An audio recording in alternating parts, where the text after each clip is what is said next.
So nice to see you.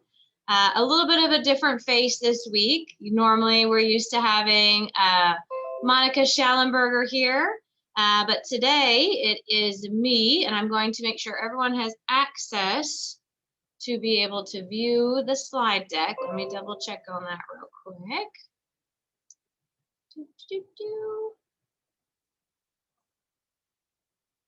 Says anyone inclined? Let me make that. The link.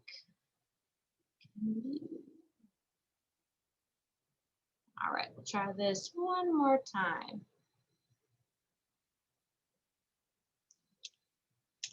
There we go. That one should work for you. So I'm going to go ahead and share my screen.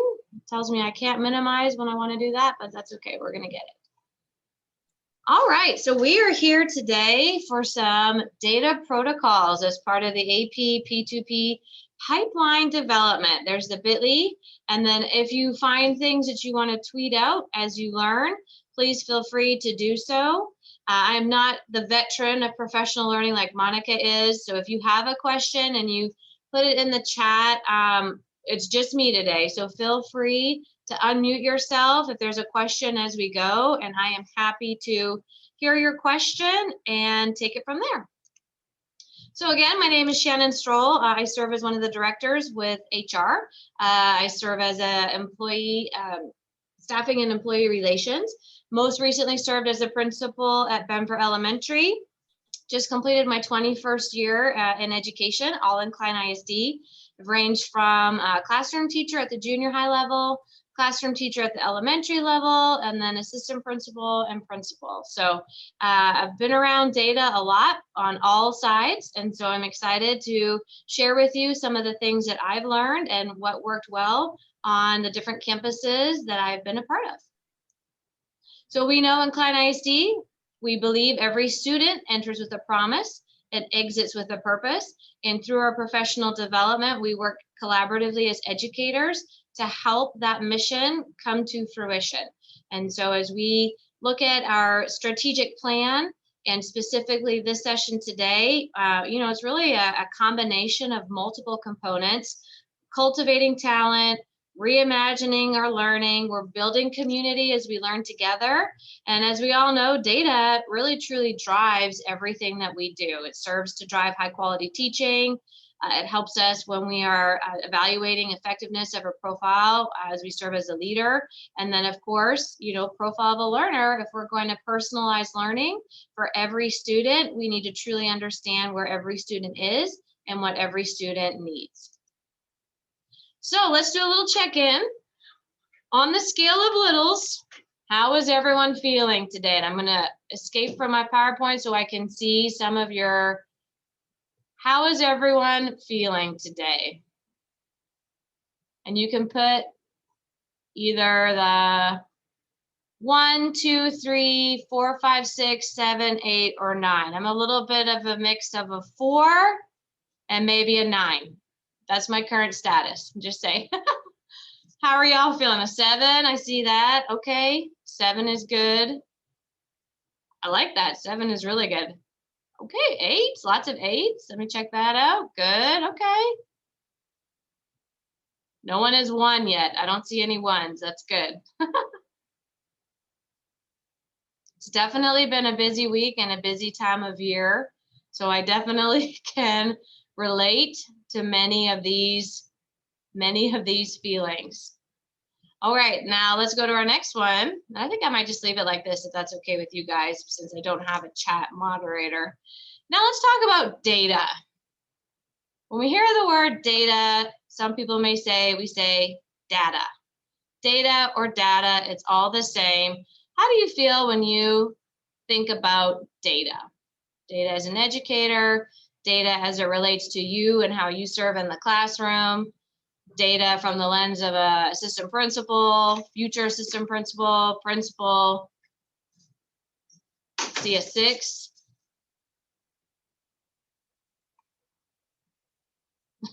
I like the 6. Some 8s. Okay. I got to check out the 8. Not sure if he's crying or just really tired.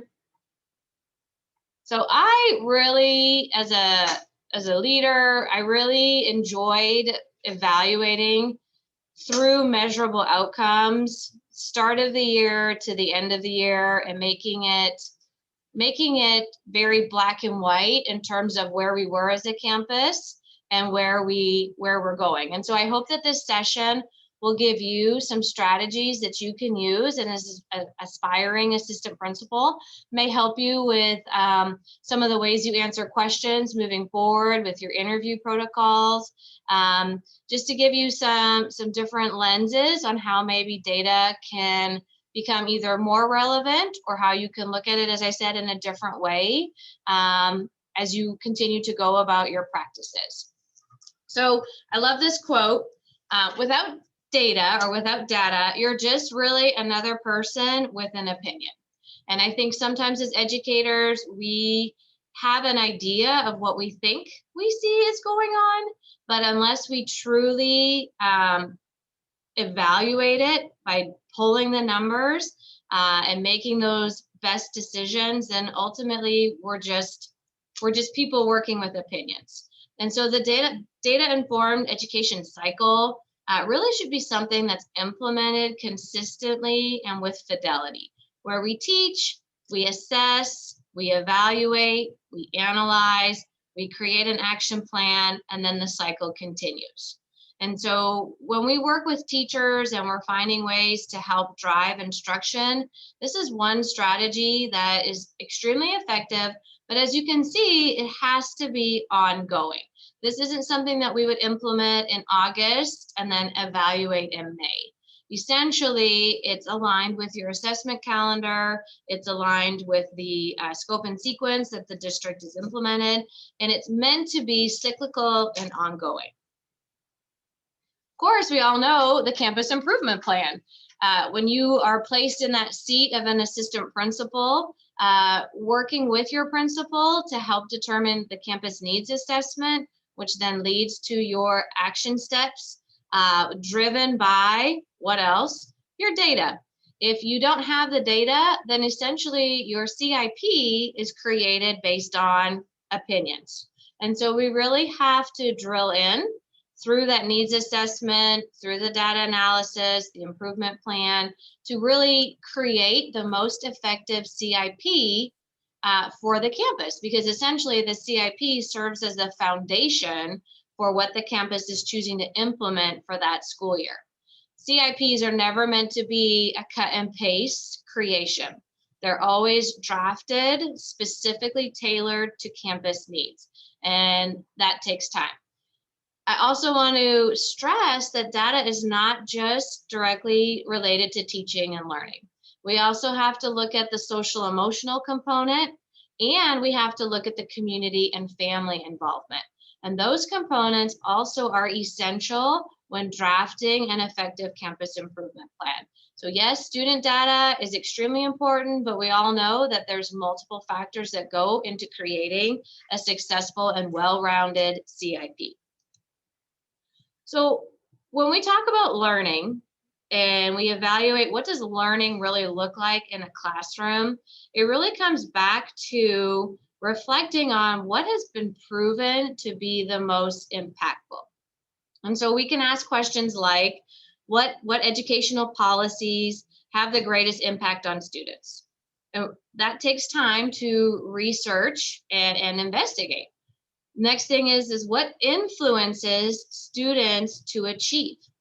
And we need to drill down into figuring out what can we do to help them be successful? And then finally, what are best practices for teachers to yield the best results?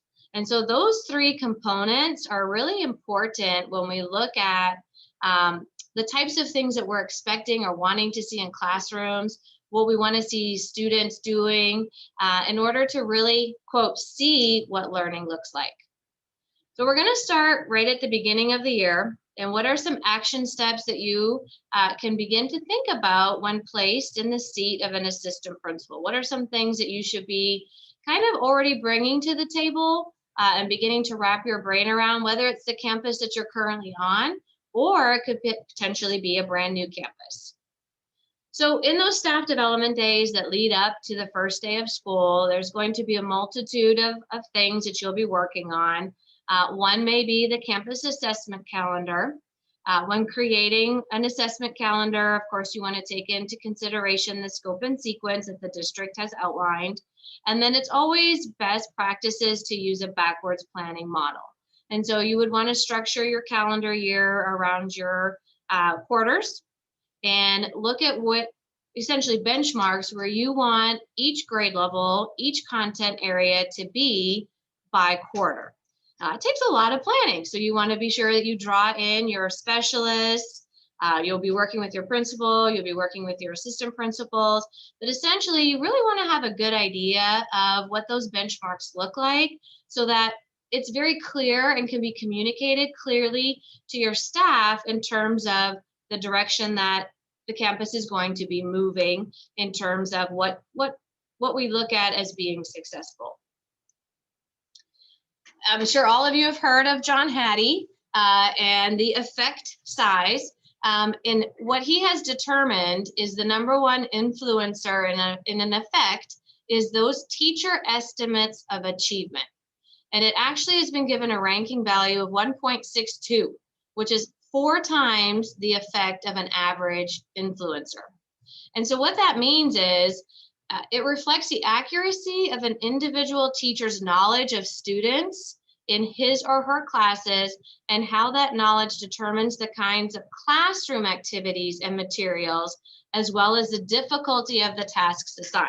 So ultimately, our teachers need to know each and every one of the students in their class in order to best determine what activities and materials that child can be assigned.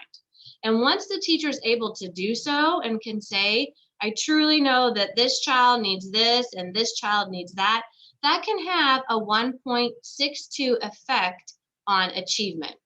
And so in order to be able to do that, we need to implement some practices that will help teachers be able to evaluate and understand truly every student in their classroom. And so by doing both summative and formative assessments, using qualitative and quantitative data, everyone, and we want to really reinforce that it's not just the responsibility of the teachers, all campus instructional leaders will be brought together to lead this critical work. And so what I'm going to show you next, there's just some different resources that you can draw upon and consider for implementation as a beginning of the year activity that may be helpful when stepping into the shoes of a new assistant principal. So of course, beginning of the year, many opportunities, including really understanding the capacity and potential of each student on campus. So one resource I want to share with you, if you haven't already checked it out, it's called Principals. I'm just going to click on it. And it's a blog by a lady named Stephanie McConnell. And she provides a multitude of excellent resources that you can draw upon for either, morale activities. She creates activities back to school, PDs. She's got these different things that are thematic throughout the school year for teachers, these freebies and flip books. She's written multiple books on school leadership. It's an excellent blog that you can check out for all sorts of ideas that I personally use when I stepped into the shoes of an assistant principal. This T-test evaluation flip tool is super helpful. It gives you the look-fors by domain, by dimension, in terms of what you want to see and how it's evaluated across the spectrum. There's an excellent beginning of the year activity. There's RTI flowchart. So I wanted to introduce you to that just so you can have that as your own resource. This 90-day principal plan, a lot of districts are now using that as a stepping stone as phase 1 of the interview process, filling out your 90-day plan. This is a great resource that will kind of get you started on that if you haven't done so already. And then which is actually one activity that we used on our campus, was a data discovery carousel. And so we use this at the start of the school year as a campus to essentially drill in to really determining what we wanted our students to know, what our students could currently do, and then what we were going to do moving forward. And so I love this quote that she has, and this is taken directly from Stephanie, that data is not about adding more to the plate. Data is about making sure you have the right things on your plate. And so by honing in and using this protocol, it really helps you to see where kids are. And so we use this, essentially took our data from STAR, this is my first year as principal, looked at where Klein was and looked at where the students were. And then, you go through, look for your growth measure, and this was just a SNP tool, met standard for 3-5, fourth grade, fifth grade growth measure, the cohorts, So essentially when you get all your data, you can go through this and create what we made was a data carousel. So I snipped all of our measures from 3, 4, 5, and then I had it printed on chart paper, and teams went around in a carousel activity and basically looked up their roster, looked up students in their class, made a colored note card for each of their classes, and then identified what they saw. And so we created individual cards. After we conducted our data carousel, we created individual cards for each student, including their STAR scores, any special programs, and then we worked with our switch teachers to go through and have a strong communication about what our class was going to look like for that school year. So this part up top from slides 1 through 11 was our campus data. And then we broke into groups and created our roster cards as teams. And by doing so, each person was able to really develop an understanding of the students in their class. I wanted to share that with you. And then the last one is just the data carousel that we had as a faculty, and just broke down, and you could do it either way. You can snip it and have them evaluate it, or you can provide it for them. One thing I wanted to bring as an additional lens is that when you're looking at percentages, it's really important that you don't just go by percents. Because when you look at, say, 77% of third grade math was at approaches. Well, 77%, that sounds pretty good. I was 77% at this or that. But when you really break the number, 77% of 122 students meant that 26 students did not meet standard. And so when you break it down that way, that's actually an entire class of an elementary grade level, and then some who did not make a year's worth of growth or did not make standard. And so when you break the numbers down into actual individuals, I really found that created another eye-opening lens of 77 sounded good, but actually we missed 26 kids. And so that helps create that level of urgency that we're wanting our teachers to have as they begin to make plans. One other important thing I would recommend is we always want to look at which kids are counting in multiple categories. So when I said I had 26 students who did not meet standard for third grade math, of those 26, 8 were LEP and 4 were special ed, with one of those students counting twice. And so we break down this data and we share it with the staff, and it helps us really get that clarity on where we are moving forward for that school year. So I'm just going to pause right here. And I know I'm not great at monitoring. I'm sure there's people chatting and all those fun things. So sorry about that. Did you guys have any questions about that, or anything that you wanted to ask about, just in terms of like the carousel or the creating of the student cards and why we did that? I'm happy to slow it down. It's definitely not meant to be a me talk to you. I want it to be interactive.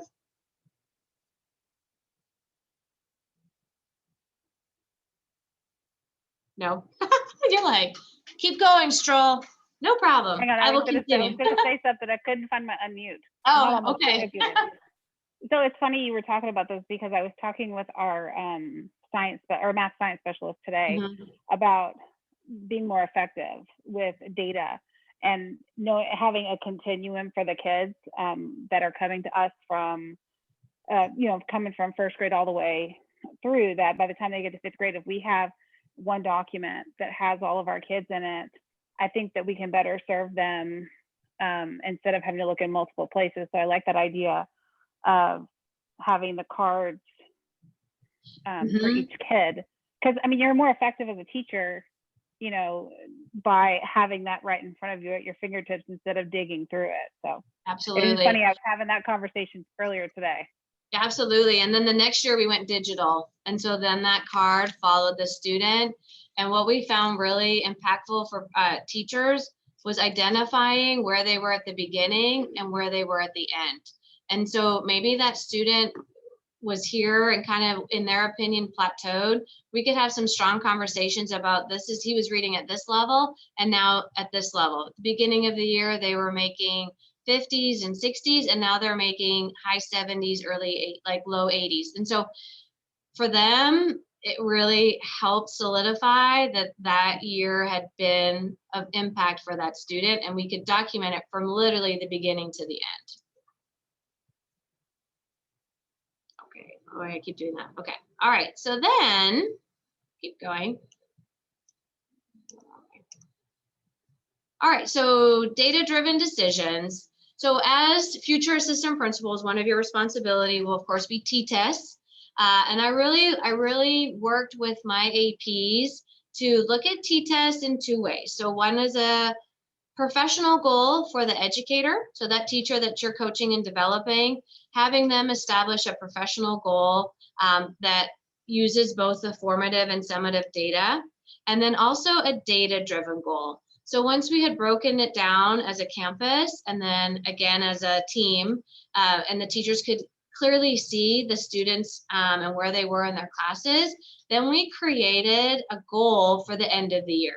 And that kind of became our checkpoint, middle of the year conversation, end of the year conversation, in terms of where we want to be at the end of the year. And again, we didn't just do percentage, because and I think this happens a lot, they say, well, I want 80% of my students to be at this level. Okay, well, 80% of where your kids are right now, that's like, say 32 more students. Well, 32, that's a lot. So we want the goal to be measurable, but we also want it to be achievable. So that provided some really good coaching conversations of where we want to be by the middle of the year, where we want to be at the end of the year. So that really that T-test and goal setting, it shouldn't be a one and done process. It really should be something that is continual and ongoing. So when you have those end of the year conversations, it has meaning. And I think sometimes in different capacities, it kind of becomes a one and a done. And I think for true development, we need to make sure as administrators that we keep it frequent and ongoing. So I just linked in here a sample for you that you can use for your own resources. This is something that I did just on Google with my own teachers, where they would develop their personal goal in terms of what they want to build on for that school year. And so for this particular teacher was working on exchanging effective feedback to continuously improve and grow my students. And so she had different examples of what she wanted to complete over the school year. And then she created a SMART goal. That was her data goal after she did the data dig for the students in her class. So she showed that for her specific TEAC, and I think this is also important, to set the goal specifically aligned to the greatest area of opportunity. So I wouldn't say, let's pick a supporting standard and make that your focus for the year. Like, let's choose a readiness that had the most students at the lowest percentage that's going to be essential for them to master before moving forward. And let's develop a goal over that.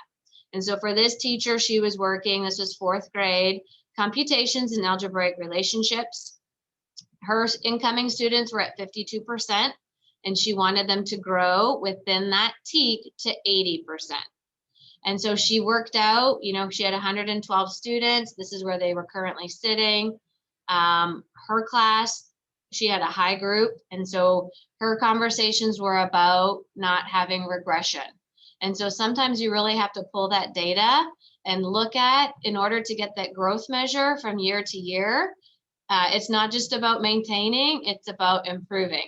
And so for this specific teacher, she had to push her students from that 50 to that 63 so that every child would get that growth measure because they were already sitting at 87% approaches.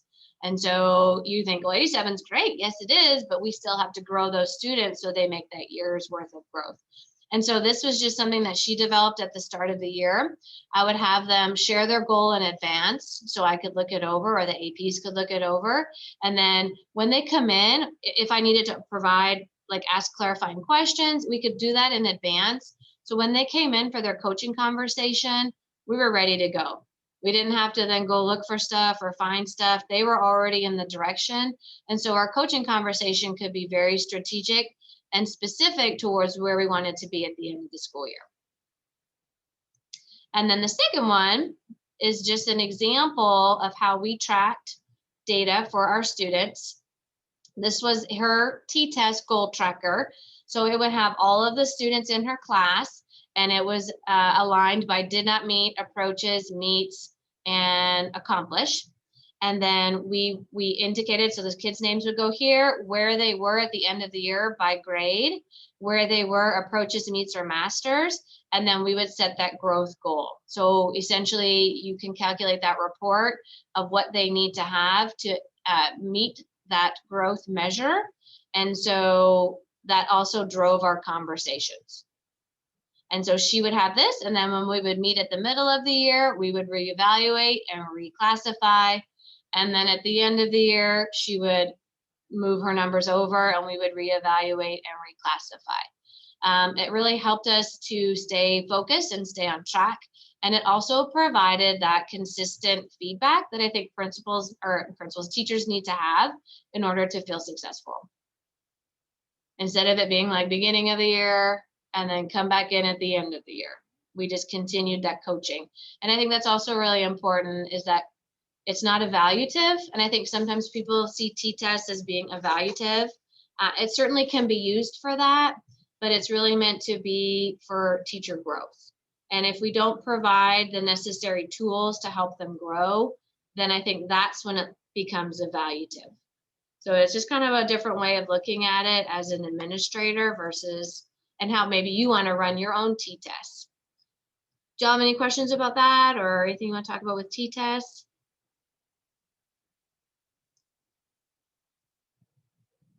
Okay, feel free to jump in. Okay, so this is just a video I included in here. If you're not familiar with SMART goals, I feel like I'm talking to not anybody because of the way the screen is. That's okay. I just linked this. You're welcome to view it later. It's just a little 4-minute video about SMART goals. If you haven't used them in the past, it's a good little introduction. It's also student friendly. You can use it with your own students about how to set SMART, measurable, achievable, realistic goals that have that cyclical process for evaluation. And then I included this in here as a future administrator T-test. You know, the term proficient is never, it's just not a great word. So I always said it's rock solid. So before my teachers ever came in and we had conversations about, you know, where they fall within the different domains, I always said, remember, proficient is rock solid. I really tried to beef it up because they're like, proficient. They never really got super pumped about that. So I would just instead substitute rock solid for proficient. So I just included this in here. It's an easy to read rubric when you are in the, you know, conducting walkthroughs and doing evaluations. And as you know, take that training, if you haven't yet done so, just keeping in mind that in order for it to be considered proficient, everything must be present. And I think sometimes teachers think, well, I almost had it all. And I'm like, and you're almost proficient, because we need to have all of these components that you view, not necessarily in that 45-minute lesson cycle, but as a whole, that you can say as an administrator, I've seen this as a whole, and you have, you know, you're able to implement all of these things with fidelity. And so therefore you're considered rock solid in the classroom. So I just linked that in there. This is an extra resource for you when you are in that position. Okay, next up, if you have any questions about that, feel free to reach out. If not, we'll just move on to professional learning communities. So I'm sure you're familiar with these 4 questions. We use these 4 questions to drive all of our discussions.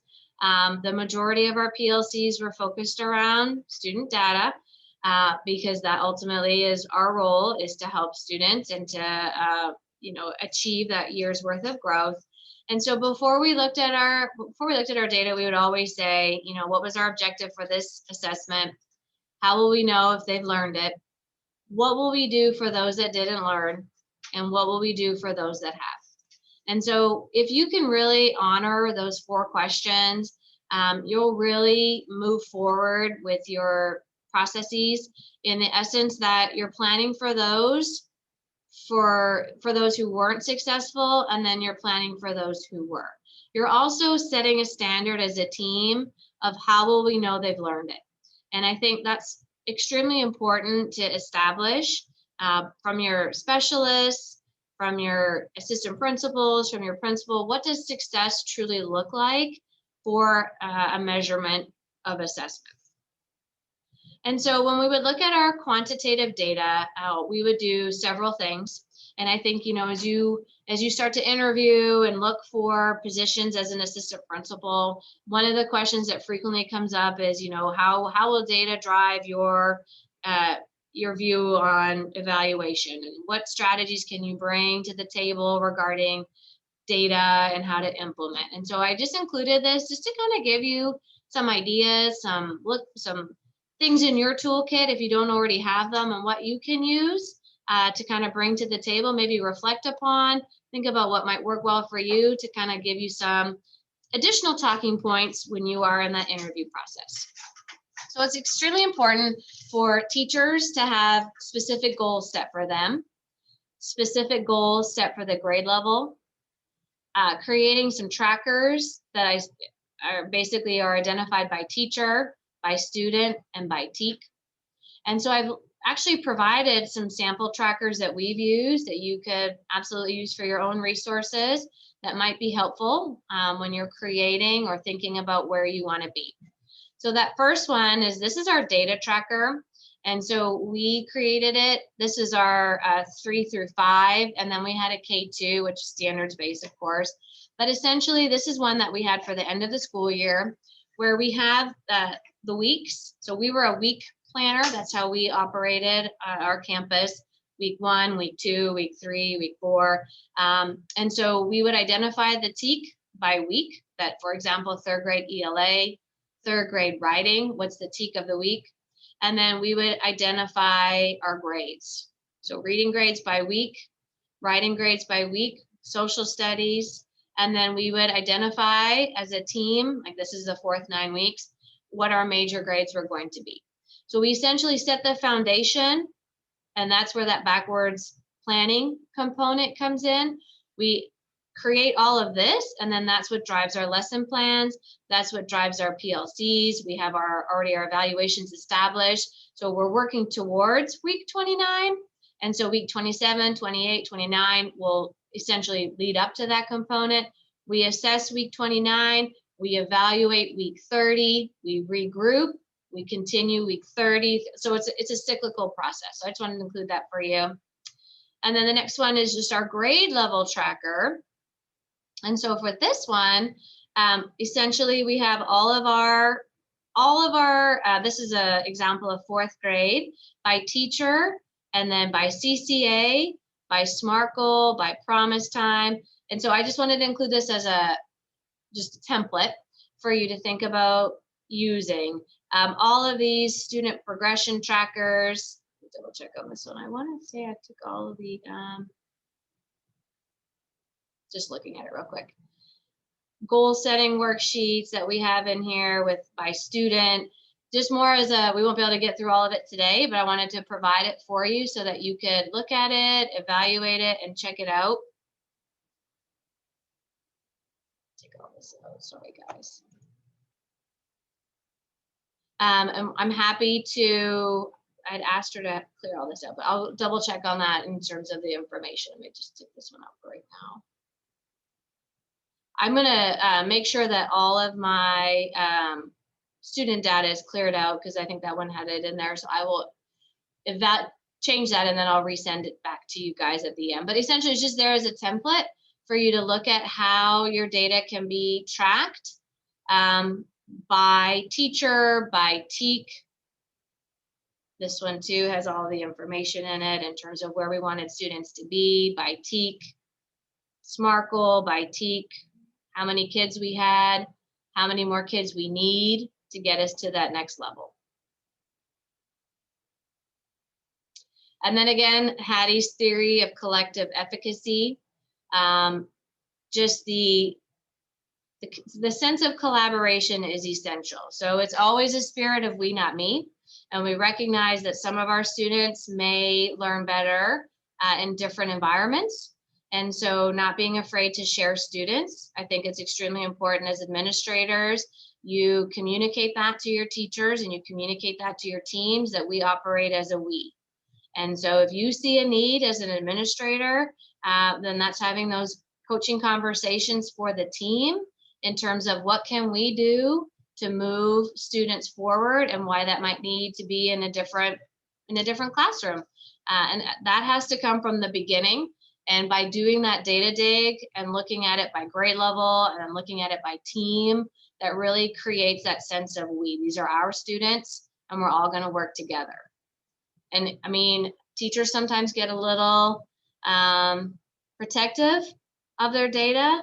They're afraid to share their data. It might not be as high as their counterpart. It might not be this, it might not be that. And that again comes back to the very beginning of setting those collective goals. Where do we want to be as a grade level? How can we work as a grade level to get to that goal? And then it's just continual and ongoing. And you know what? The first year is probably the hardest, especially if you're working with a campus where that hasn't been a common practice. Well, I don't want to just show my data. It's my personal data. No, it's our data because those are our kids. And so it's a little bit of a growth mindset for some, but once you have that, it's a safe environment to do so, then it becomes much easier for people to share. Okay, I'll say your qualitative data. So this is where you come in as the administrator, through your walkthroughs, through your goals on your campus improvement plan. What does high quality teaching look like? Considering what you want high quality teaching to look like on your campus, communicating that to all. One thing that we use that was successful is giving teachers that PLC vacation. Which means that, hey, we're not going to have PLC this week, but I do want you to sign up on this Google Doc 2 classes of your content area that you want to go and observe. And so we would just take a week off of PLCs and we would let them go and see and learn based on those rubrics of what we wanted them to be looking for. And then they come back with new ideas of what they want to implement in their own classroom. You can then use those new ideas to drive your professional development. And then it also drives your instructional coaching. So T-tests are not the walkthrough should never be the I gotchas. It should be, hey, I saw this and it was amazing. Would you mind showing so-and-so how you did that? So really using it as a coaching opportunity for others to come and learn from each other. Okay, so the last little part I have here, before I move on, does anyone have any questions? Hopefully it's not too much. We're good? Okay. So the last one is the consultancy protocol. Now this is something that Klein has developed or has used with Holdsworth leadership program. And it's just a way that we can work through maybe a scenario or a situation that we're struggling with. And getting ideas from others in terms of what they think could be the root cause. And so for this, because I did say some of you, if you want to bring a sample of data, that's fine. But then I thought, well, that's okay. I'll just create one. And so if you click here on the consultancy protocol, And I know it's sideways, you have to download it. So I'm not skilled in that. Let me open it up like this. Yes, and I'm going to turn it around. So this is an example of a third reading star sim. And so the way we broke it down, just a simple report from Eduphoria. It has the number of students by subgroup, by TEAC, and then it's got the approaches, the meets, and the masters. And so I'm not certain how much experience you guys have had with breaking these reports down. I know you probably do it every day, but I just kind of wanted to walk you through how I would identify an opportunity for a consultancy protocol. And then I'll just walk you through what those steps might look like, just to give you another tool in your toolkit that you could bring to an interview and a strategy of how you would look at and evaluate data.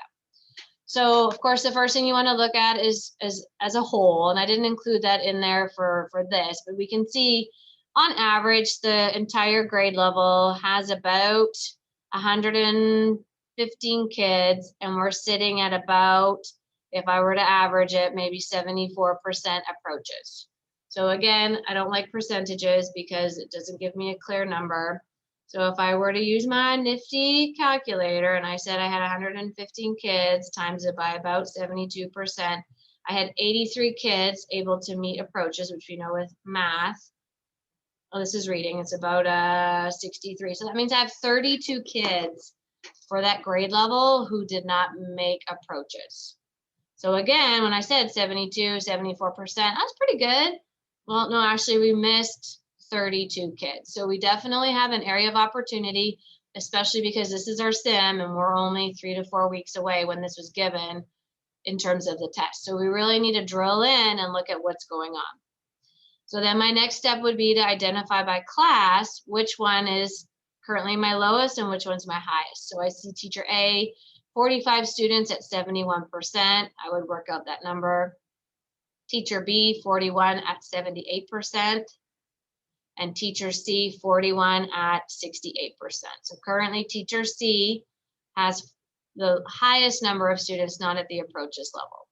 But before I say, oh, teacher C, that's the problem, you really need to go and look at your subgroups.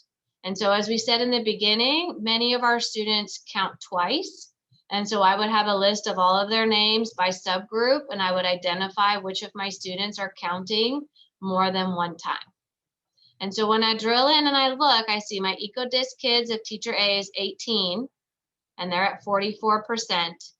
Teacher B has 29 kids coded as EcoDisc, and they're at 79% approaches. And teacher C has 23 kids, and she's at 56%. So really now I'm looking at my teacher A.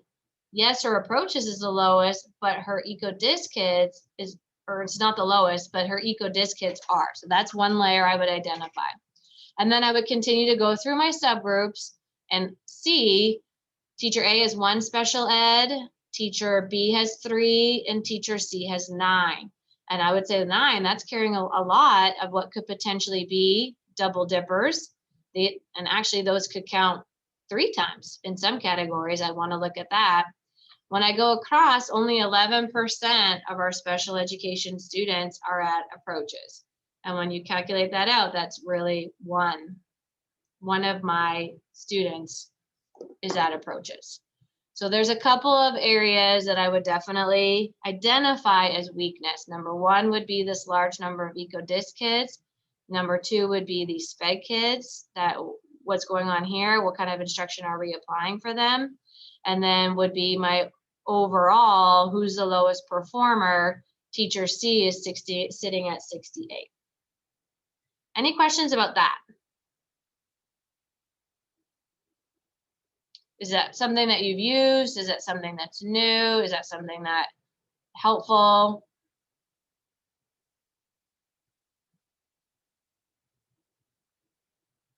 We're all so quiet.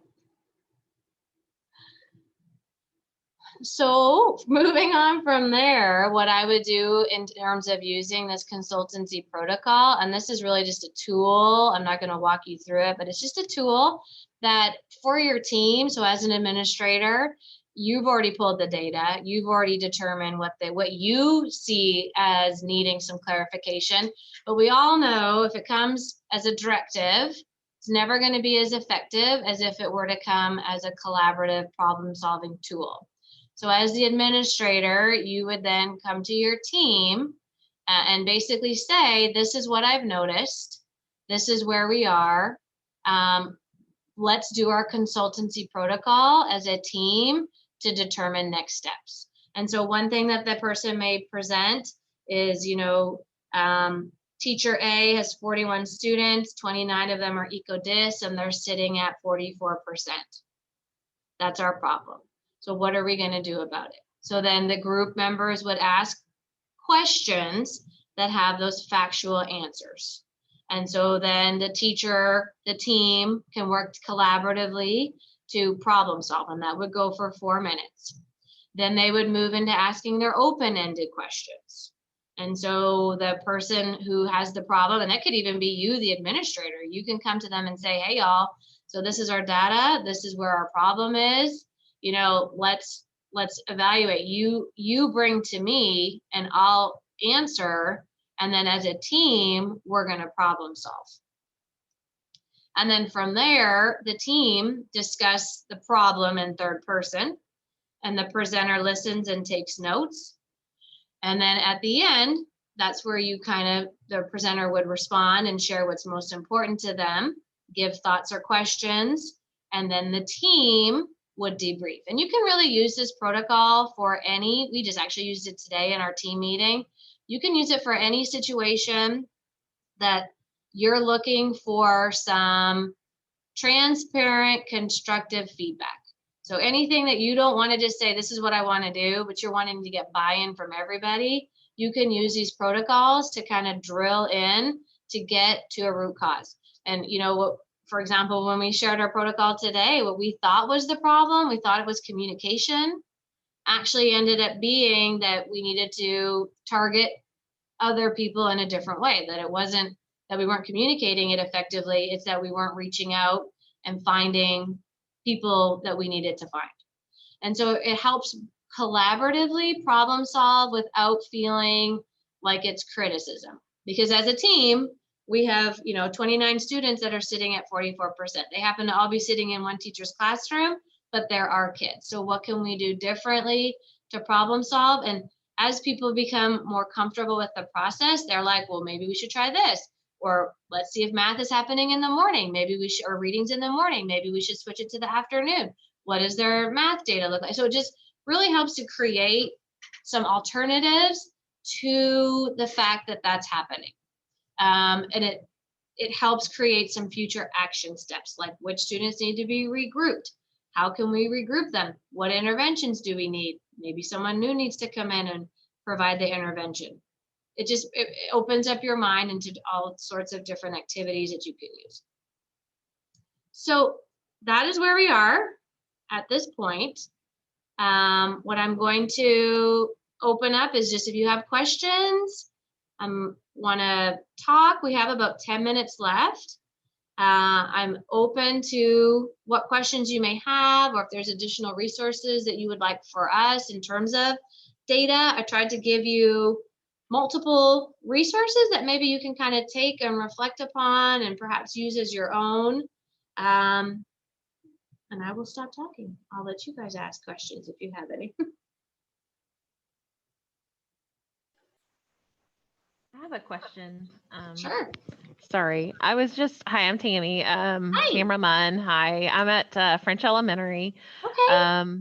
So I have a question about when you do get the AP job and you have a principal as a fellow colleague who can help you answer questions and things like that. But is there a certain guide or I know there's meetings, but is there a certain way that like you're not just dropped into the data position, right? I mean, there are some trainings and things like that Yes. where you're going to feel comfortable doing it.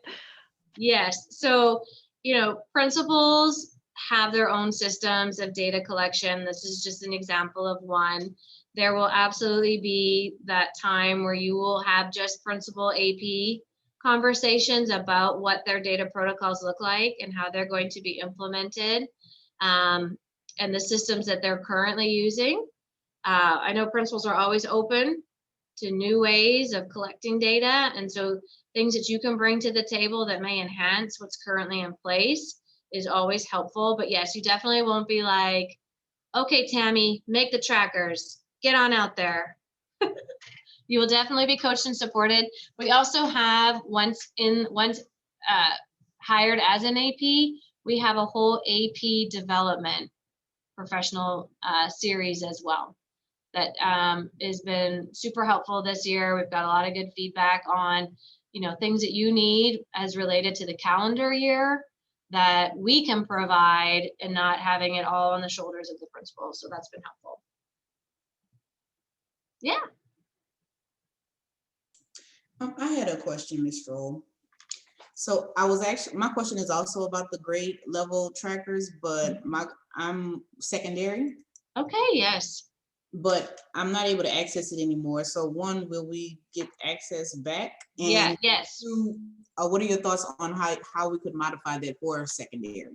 So I feel like though secondary is so much larger, I still feel it's essential to have those ongoing conversations. I feel like we need to absolutely break the TEKS down by 9 weeks and create that tracker, and that it does become challenging. I would not do it like how we do in elementary where we have it weekly. I think I would tailor it more to your spiraled assessments. And so maybe it's whatever that assessment schedule looks like for your 9 weeks. You probably have to have at least 2 majors and 3 dailies. And so I would, or however it is for your area. But I would align my tracker to those agreed upon assessments. And then, I mean, it is tedious to complete, but when you become in the habit of doing so, it's just so much more effective for students, for teachers to group, for teachers to truly see where their kids are and where they want them to be. That I know some campuses have embedded an extra planning period, so they have an 8-day calendar or schedule. And so one of those every 3 weeks could be specifically related to data entry, or some people have even added a person responsible for data entry on some campuses. So I think it can be done, maybe not as ongoing as elementary. You just kind of have to set your priorities for the 9 weeks, but then you also have to take the time to look at it. And I think sometimes that we get caught up in the shuffle, like, oh, well, I have all my data, but now I don't have, we didn't get to look at it. And I think that also has to be an instructional non-negotiable.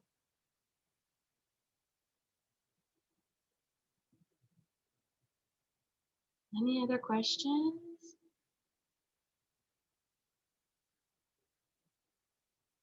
Right. Well, I'm gonna go back to this slide.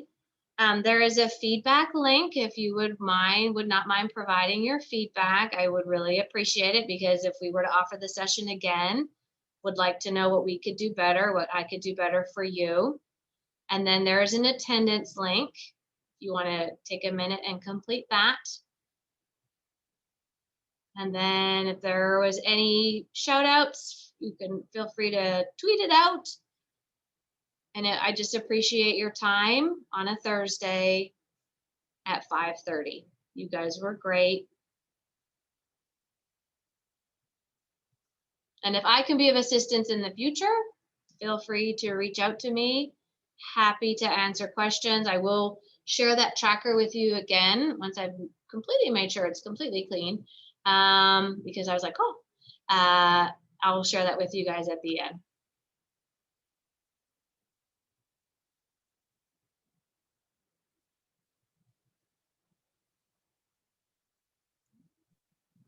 Shannon, it looks like those outside of the district are not able to open those links.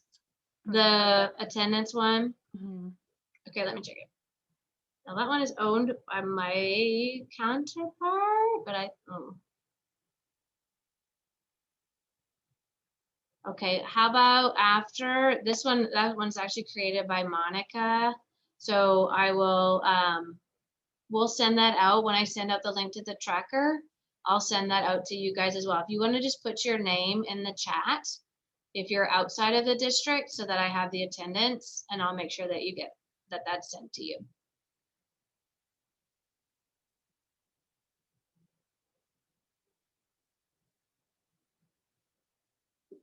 Okay, well, y'all have a good night. Thank you. Thank y'all. Take care. Power through.